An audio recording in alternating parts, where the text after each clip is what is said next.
Hi, I'm Rick Kaler. Thanks for joining me. This time of year, half the homeowners in town are trying to hire landscapers. All of us check our phones, even in the middle of meetings or medical appointments, because we desperately hope it might be the yard guy calling back. As my wife and I work on making changes in our yard, I'm proceeding this time with caution. Why this time? Well, several years ago I hired a landscaper and paid him $2,000 up front as a down payment on the work. We never saw a single bush, tree, or shrub. We never saw him or the money again either. In response to my recent column about filing consumer complaints, I heard from a reader who is struggling to get recourse from an unethical building contractor. It's a horror story about bullying, failed inspections, outrageous costs to fix shoddy work, and an expensive lawsuit. Both this homeowner and I made the same mistake. We trusted someone who turned out not to be so trustworthy. And most importantly, we paid in advance.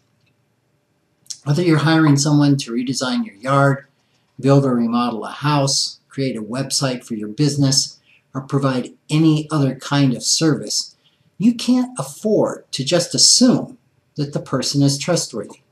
It's your responsibility as the customer to protect your interests in the transaction. And here are some ways to increase your chances of finding ethical and competent contractors before you agree to hire anyone. First, be wary of anyone who seems to lack experience or qualifications. Even someone just starting a business should be able to show you a related experience or training.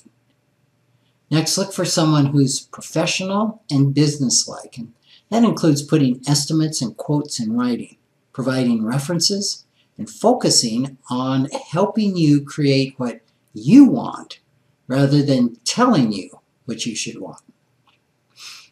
Next, say no thanks immediately to any contractor who shows a cavalier attitude about requirements like licensing, permits, and inspections.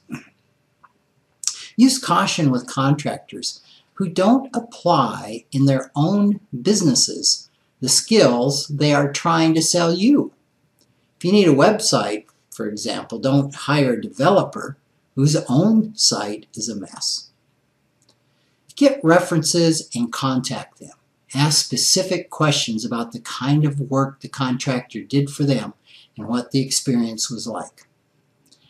And finally, don't hire out of desperation, as I did with my so-called landscaper. If you have trouble finding someone to do the work you want done, it's all too easy to skip essentials, like checking references when a candidate does show up. That oversight could cost you dearly. Now, once you do hire a contractor, continue to protect yourself as the project proceeds. First, as I've said, never pay in advance. Reputable building contractors should have the resources to buy materials up front.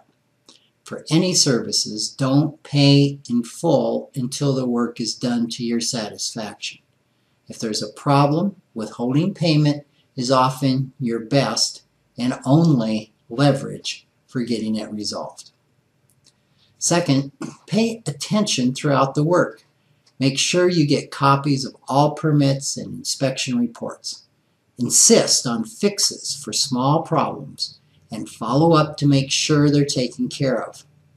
As the customer, you should never feel like a trespasser on your own project. Third, address serious problems promptly in a serious way. If issues are not being resolved, don't hesitate to file complaints with consumer protection agencies, contact professional associations, or involve an attorney.